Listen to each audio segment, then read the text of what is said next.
happy to be with my guest, David Fournier. Hey, David, how you doing today? Did I pronounce it correctly? Yeah, you did. Give me the French pronunciation. David Fournier. Fournier.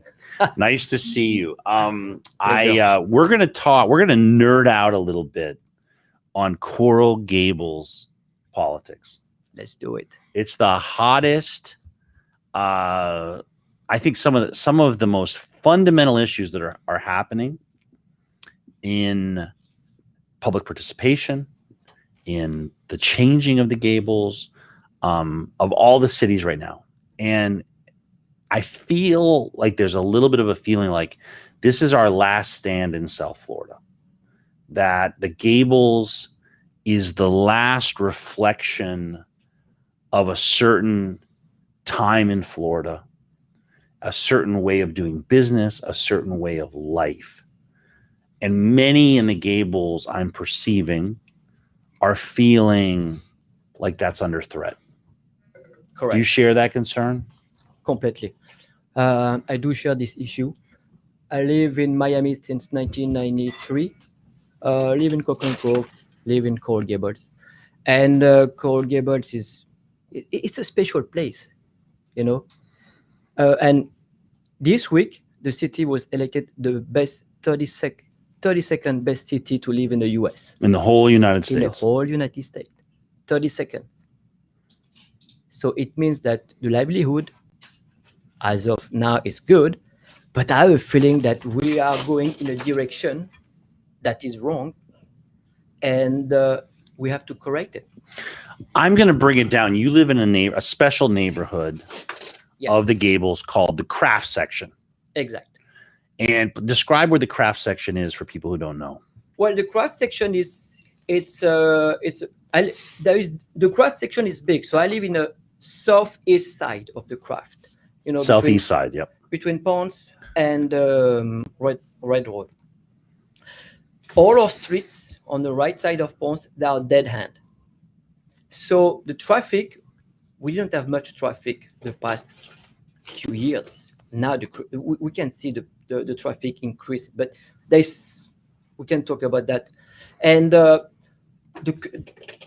this is a wonderful place to work, and this is a wonderful place to educate, to have families. Where I live, we have at least around 10 kids, average between 2 and 10 years old. They all go in the same school. Yep. So it's very family oriented. It's an interesting, because it's kind of I feel like the crafts is a little bit like a canary in the coal mine. It is close in. You know, you're not living down by Gables by the sea. You're so close to the central business district. I'll call CBD from going on you're right next to the CBD. Walking distance. And and I think that's why people live there, right? Because you guys absolutely. could live in Pinecrest, but you enjoy that lifestyle. I mean, I think the crafts offers that close in lifestyle. You know, when I bought my house, I was talking with my wife, and we have many choices. You can pick and choose. You can live in Coral Gables, you can live in Pinecrest, you can live in Palmetto Bay. But to me, when you look at everything, the livelihood is not the same. Yeah. Coral Gables is unique, you know, and the beauty of Coral Gables is it's central. It's 10 minutes from everywhere. Everywhere, the airport, the beaches.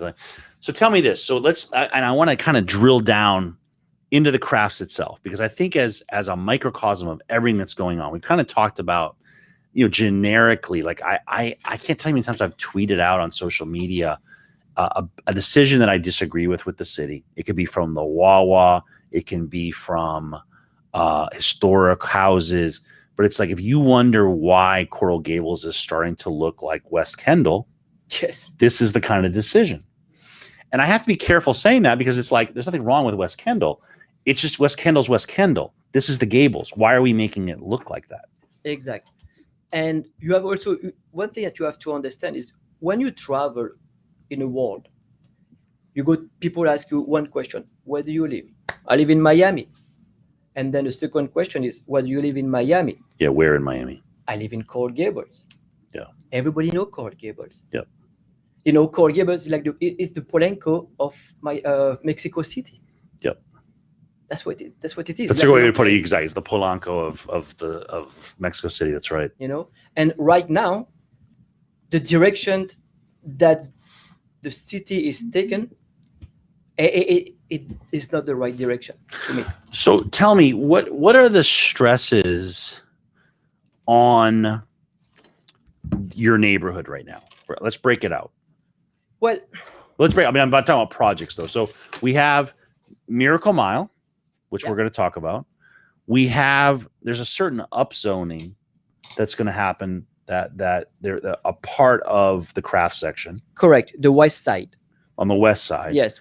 And then there's also a proposed massive rental building on Ponce. Oh, yes.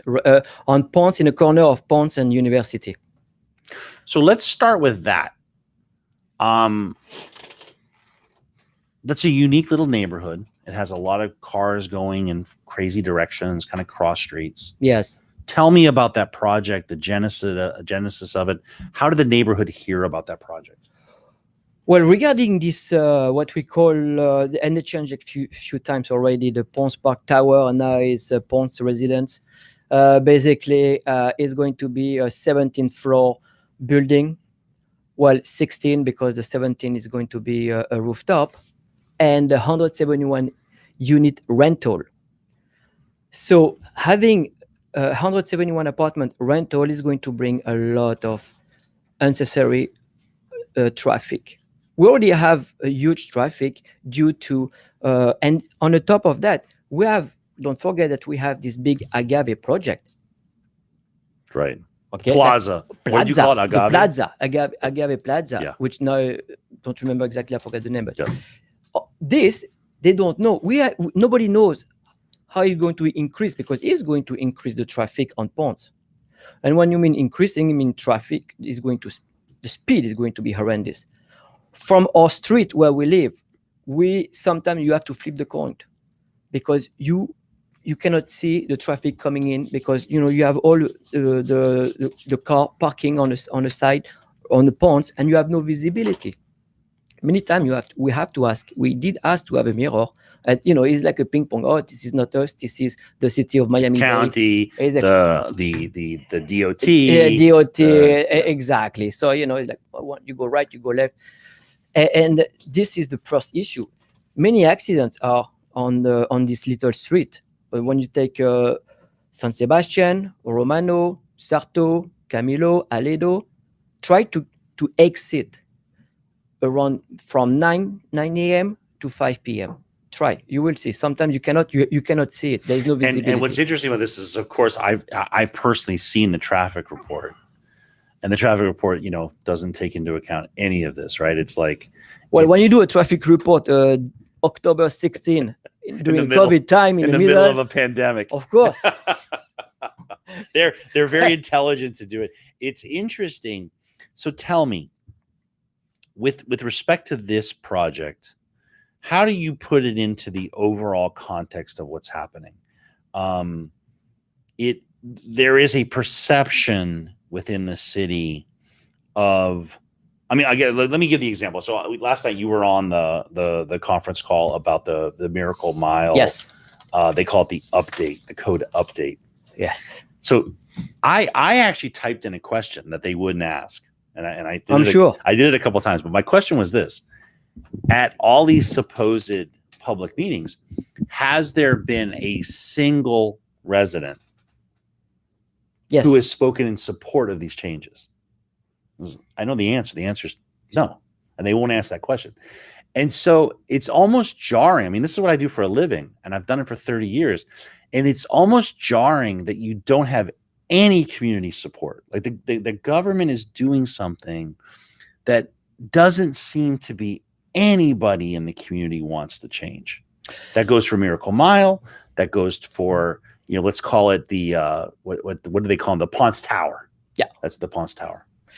The mood of the people living in from University to Bird, between Ponce and Lejeune, they are fed up.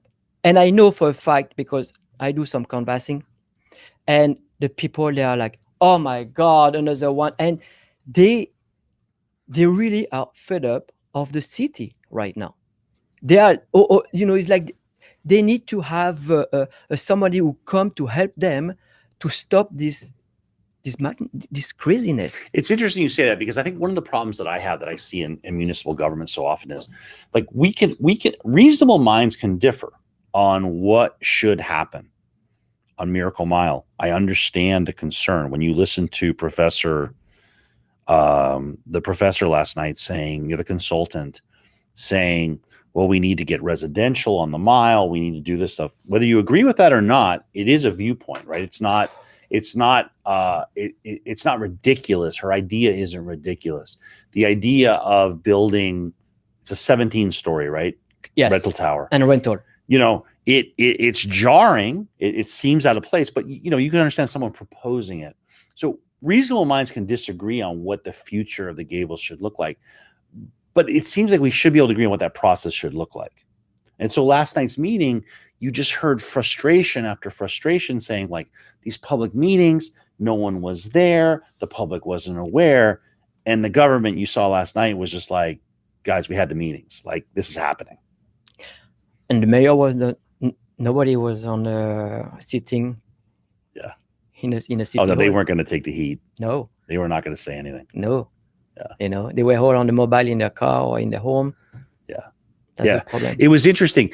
It is a, it's an interesting political point, because, there is something to be said for, you can say whatever you want about Raul. Raul fights back, right? Like I've been on the other side of Raul on a lot of stuff. And Raul's normal reaction is when you push the mayor, he pushes back. And to see him not push back on this is almost like concerning to me, because like the fix is in. Like they don't have to engage. They know they have the votes. Yes. So it's like, let these people, let them blow off steam. Don't engage. Don't respond. Don't fight with them. Don't argue. We're just going to vote 4-1. I think is probably what it's assumed to be, with Vice Mayor Lago voting against. But it seems like they're going to try to jam this through at this next February meeting. That's why we need to fight. We need to fight, because if they do that, it's the end of City Beautiful. Because the City Beautiful, it's who makes the city beautiful? The resident. Yeah. It's us, the resident. We take care of a house. We take care of everything. The developer, do you think they care about City Beautiful? They don't. They just want to build. Okay, let's do a 17th floor. Let's do 71 rental, it's like or whatever it is. Let's max out and let's cash and let's get out. And right now, the Court Gables is a gold mine. The corridor of Ponce from University and Bird is a gold mine. And when you look at what's happening on Bird Road, it's a disaster. It's massive. Yeah. And the direction, if they don't take the right direction today, it is going to be very bad. And this is too bad, because today this is the right time to take the right direction. It's interesting you say that, because I think I don't know that I've been involved with something where you have such a pushback, because I'll do things, let's say in Little Haiti, and the developers will come in and they will propose a project, and there will be a part of Little Haiti that will say, this is displacement, this is moving us out of our community, this is gentrification, and we don't want it. And then there'll be a part of the community that says, well, we need investment, we need jobs, we want this project. This isn't that case, right? This isn't, no. You residents are not clamoring. There's not a contingent of residents who are saying like, oh my God, the Miracle Mile is a disaster. I mean, it seems more the perception is of residents is like, we need our fact checker. How much was, do you know off the top of your head? $25 million. 25. Okay, there you go. $25 million into Miracle Mile. No one likes it. I mean, as far as I can tell, no one likes what happened. No one likes how it looks. Nope. I had a moment. I got to tell you, I want to hear from you, but I had a moment on one of the earlier meetings where someone spoke up. She's sitting in the back of her Coral Gables home, and she goes into this like kind of like esoteric discussion of the colors and saying like, why did we make it gray and black? I know. And I got to tell you something. I'm not that way. I'm not an artistic guy. I'm not a style guy. And I was like, oh my God, she's right. I never realized like it feels Yes. like you're walking in Manhattan. Yes, It's a weird color scheme for a tropical city. it is. And to think about now, we've put 25 million on, and what are we going to do? We're going to demolish everything Exact. Which and build Brickell City Center. I know. But there is hope with American Mice. Look, American Mice was famous. Why? Because American Mice was the street to buy your Bridal gown. exactly Your wedding jewelry. dress, the jewelry. Yeah. That was good 20 years ago, 25, 30 years ago. Now the trend of the retail change, correct? And there is in Coral Gables, okay, you have Merrick Park. Now you are going to have the Agave project. They're going to have retail. Do you think that the retail is going to work on Miracle Mice? Do you think it's going to be a retail street? I don't think so. Right. I think the only opportunity is a part also of the city is Miracle Mice, the success of Miracle Mice. Look, what is the best business? The business who makes the most money on Miracle Mice? Hillstone. Cell phone store? Whose? Hillstone. Hillstone. Yeah. The Yeah, restaurant. You're right. Even You're you go right. on. It's the you go on busiest. My Monday understanding is night. it's the busiest Hillstone or whatever. What's Yes, what's it's the the best busiest one in the Hillstone United in States? the US. Okay. Yeah, you're right. Monday night is full on Monday night. What does it tell you? It is telling you that this street should be a culinary street. Culinary Street. I like that. Okay, the city doesn't own the retail, but they should work closely with the owner of To help make that to help with the them. outdoor seating and the stuff. And so let me interrupt you on that because I want you to continue that thought. Like I want to go there. I want to talk about the Culinary Street. But it's so interesting you're saying this because I was talking with candidate Tanya Cruz Jimenez, and she brought up a point that I've not heard anyone bring up, which is what are the credentials of the people who are working on the zoning code rewrite to revitalize whatever we're going to revitalize? Like these are zoning experts, these are building experts. But if we really want to transform it, where are the experts to bring together a vision to say, let's agree, we want culinary. And if it's going to be culinary, what do we need? We need a bookstore. We need a cigar shop. We need this. How do we curate that? What you need to bring people. What brings people in the culinary world? Chef who has 3 stars Michelin, 5 stars, who are known worldwide.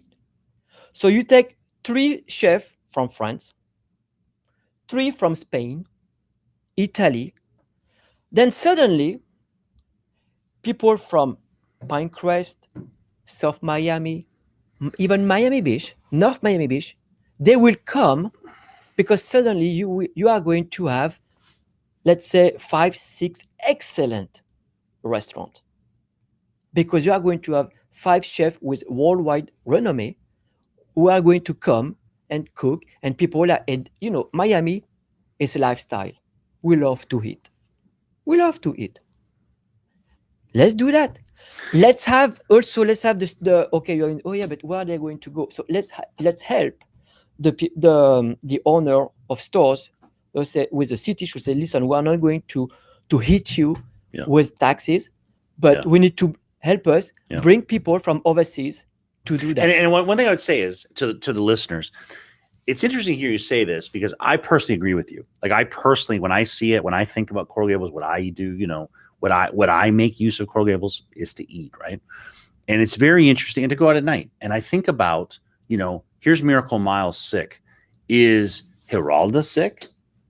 Every time I drive by Giralda, I'm alarmed at the number of people that are there, right? In the middle of COVID. It's packed full of people. You can drive by tonight and it's packed. it seems like it's doing well.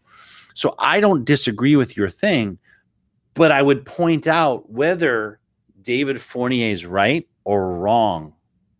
I don't think your voice is being heard. No, I don't think these alternatives are being kicked around, and no one's saying like, I think you're full of crap. You're just a French guy and you want this and I want this. And I think it should be bookstores, or I think it should be cigar shops, or I think it should be nightclubs. But we're not having that healthy discussion. It's not the give and take is not happening. let's look at the fact. Let's look what's the best store in Miracle Mice. Yeah. The fact is, Hillston is the best. But here's what I'm going back to. I think it's this discussion. Why weren't there workshops with the community? Why was it like, it seems like you could engage the community to say, let's first of all, let's assess the situation. Let's put together a report on where we are. Let's talk about the conclusion. It seems like this professor was brought in. I've never seen the parameters of her assignment. I've never seen someone say, like, think about it. If you hire me to do anything, if you hire me to do your traffic ticket, what's my first discussion? What are your goals? What do you want me to do? Well, Dave, I've had 3 tickets. I can't plead guilty this one. I have to fight this one because it's going to affect my insurance. Like, I want this to quietly go away because there was an accident and I'm settling the accident. Like, I got to know, what is your goal? Now, I don't know, like, who communicated that goal to these building experts to change this. They're keeping on themselves. It's like, okay, we have 5-6 people and we are taking. It's like an echo chamber, we call it.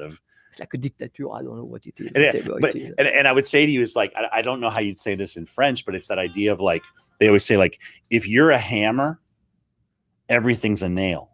Yes. If I'm a litigator as an attorney, which I am, guess what? We're probably going to end up in litigation because that's my tool set, right? And that's kind of like, if you're a planning person, one of the things I see is this pressure of, if you're a planning person, if you are in the building department, guess what you do? You build stuff. You build higher. It's like, it's funny that you say that because, many times, I was in my business, what I do, you always have to deal with development. And development takes forever and ever. Oh, I don't like this touch. Let's retouch again. And at the end of the day, say, guys, I need to sell something. Stop with the development. Yeah, that's funny. Sell it. Sell. So we're taking our coffee break. Denise, thank you so much. You want a Cuban coffee? Yeah, that was going to be me. Yeah. I'm going to go straight on the roof. Our Cuban coffee break. Denise, thank you. So we're going to wrap up. You said you were hopeful. And yes. I want to talk about the path forward. I am working with many residents trying to put this decision off past the February meeting so that we can have more meetings, have more input. I just don't think there's a rush for this decision. No. And I go back to what the candidate Tanya's thing was.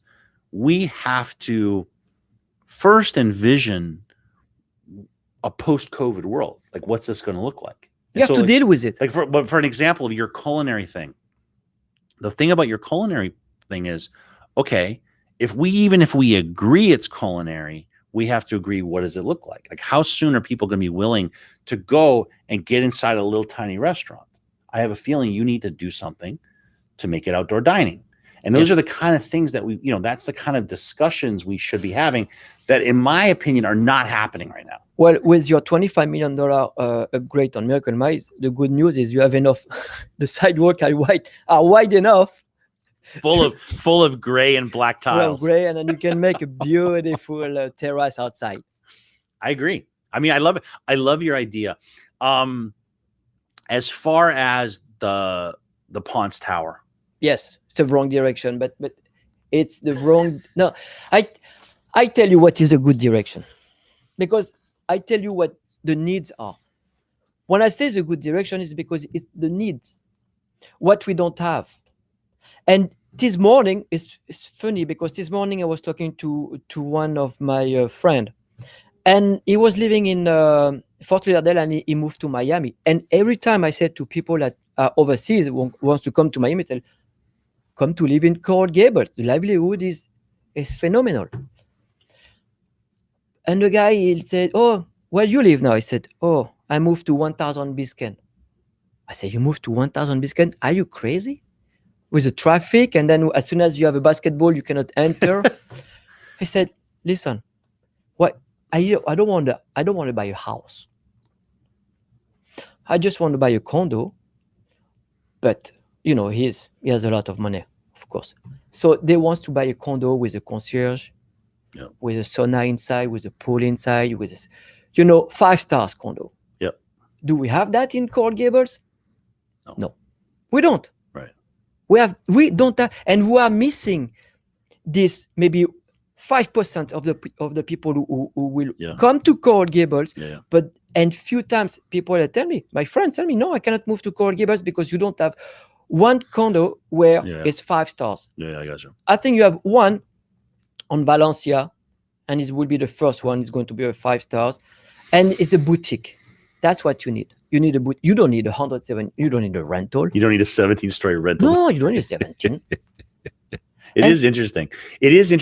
It really goes to this idea of like participation in the community. I'm always struck by this because there's not many areas where I don't do this, where there are different sides. And this is just like distilled down to its core.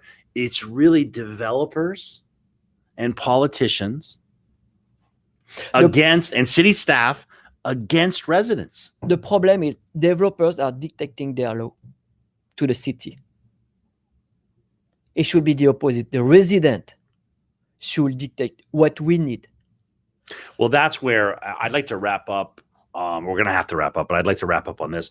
I think part of that answer is I think that residents have to look at why are politicians turning to the developers, right? And how do you deal with that? So if it's money, right? If you look at the political contributions and you see all this money, I think residents have to be like, okay, we got to give money, right? We got to, like, if this guy's getting, if you look at Mayor Raul Valdez Fowley and you look at his political contributions, like, how are you going to fill that gap? When you look at these corporate, political, lobbyist contributions, who is going to do that? Yeah. Are residents going to do it? And it leads to the ultimate irony of, like, do the residents have to hire lobbyists to get their point across? We might have to. It's a very interesting problem. I think the associations needs to have more power. Yeah. And that's where I got to tell you something. That's one thing you're seeing in the Gables is you guys are behind. Yes. In the rest of Miami, we have these super robust, my neighborhood association. I'm in Shenandoah. We're a neighborhood with like real problems for the last 25 years as that transforms and getting city services and fighting the city of Miami. And it's like, we're really robust. We have systems in place. You guys are catching up now. It's like the Gables has not had to do that because you've not been under fire. You haven't had, your garbage not picked up. You haven't had, these really fundamental problems that we've had. And I think that's one thing that you're going to see. Yeah. Well, thank you for tuning in. And thank you for being here, David. I think it was a really good discussion. I appreciate you sharing with us. Thank you, David. You have a great name. That's right. Love that name. There's a name for that, and I can't remember right now about having the common first name. So we share that in common. Well, thank you, Miami, and have a great weekend.